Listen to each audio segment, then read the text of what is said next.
In a small lake which has three trophic levels, phytoplankton, autotrophs, zooplankton, herbivore, and planktivorous fish, primary carnivore, the population of zooplankton is controlled by bottom-up effect, top-down effect, interspecific competition, intraspecific competition.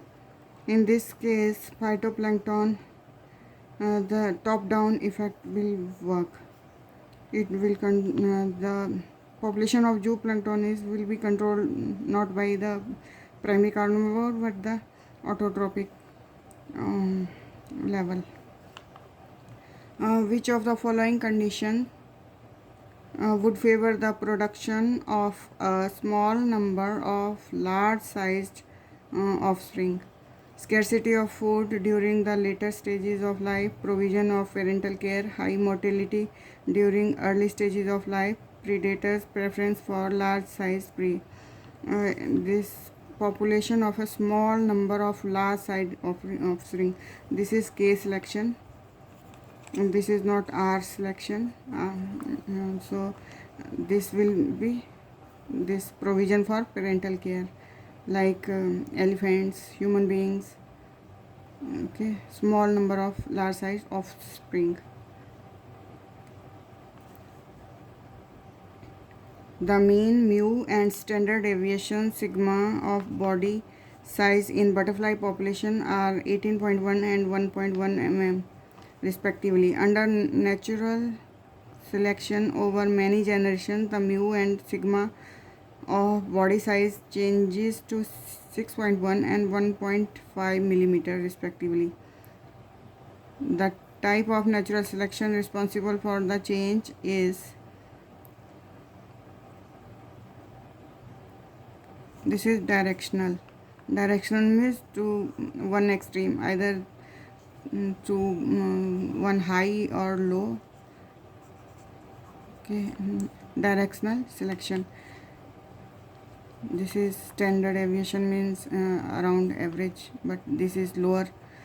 So this is disruptive selection is like neither of the extremes. Okay, disruptive. Yes, in this both the extremes are selected, but this average conditions is not selected.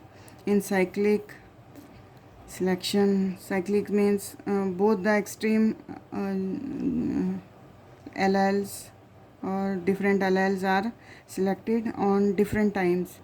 Like in drought condition, one allele be selected, and in the favorable or this in water conditions, there will be another allele will be selected.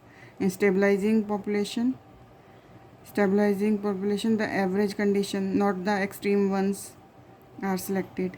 Not the high means like not a taller or not the short one, but the average one will be selected. This is stabilizing. So the directional means towards one side, towards one extreme. This is lower one, I think. This is around middle. So the is directional. In a population that is in Hardy-Weinberg in equilibrium, the frequency of recessive homozygote genotype of certain trait is 0.9. Calculate the percentage of individual of homozygous for dominant allele. This is p square plus q square plus 2pq is equal to p plus q square. So suppose p square is 0.09. So p will be its square root. This will be 0.033. So q we will get q is equal to 1 minus p. P plus q is equal to 1. So q is equal to 1 minus p. So 1 minus 0.03 is equal to 0.7. 0.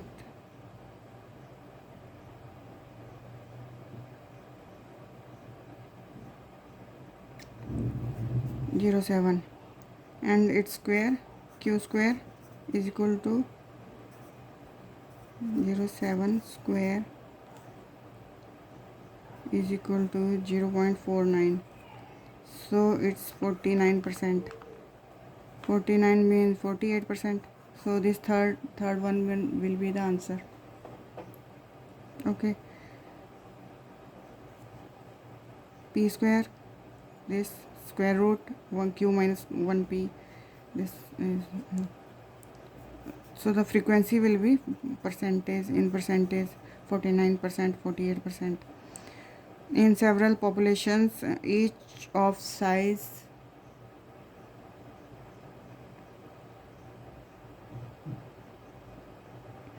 n is equal to 20. If genetic drift results in change in the relative frequencies of alleles, what is the rate of increase per generation in the portion of population in which allele is lost or fixed? In case of genetic drift, this formula there was for this increase rate per, this is f is equal to 1 upon 2n. This is the formula. Okay, so this is 1 over 2 into 20 is equal to 40. 1 upon 40 is equal to 0.040 425. Yes, this will be the answer. Okay, this is the formula, 1 upon 2n. So this is n is 20. So this is the answer. This will be the rate of increase per generation if the allele is lost or fixed for each allele. Increase per generation after genetic drift.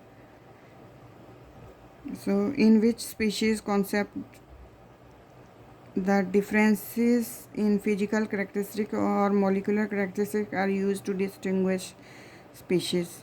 This is phylogenetics actually. In biological only physical, that anatomical, morphological characteristics are involved. In this evolutionary, the historical record, etc. In ecological, the ecological relationships are accounted. In phylogenetic, both physical and molecular characteristics are used to distinguish the species. Suppose you want to radioactively label 5' hydroxyl termini of DNA. Which one of the following would you choose?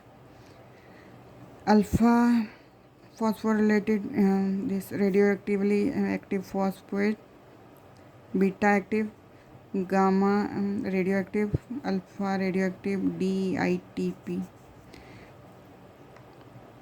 So this is ATP ना. DNA में क्या होता है? This is suppose this is adenine. This is not in DNA. Cytosine will be there, thymine will be there, ATP will be there. So this can be pyrimidine or purine, A or T or C. Okay. But what position? Alpha, gamma or beta? So the answer will be gamma. Why? Because this is here is sugar and there is phosphate, PO4, P. This is alpha position. This is beta phosphate. This is gamma phosphate. So the release of this phosphate is possible in ATP to ADP or anything. Here can be anything, T or C or G. So here we consider this A, T, okay, T. Suppose it is T, thymine, gamma position. So this phosphate is released and ADP will be formed in the this DNA hydrolysis. Okay, so we can label this by using this, and some other chemical also are there, but this is used gamma radioactively active phosphorus, and this nucleotides.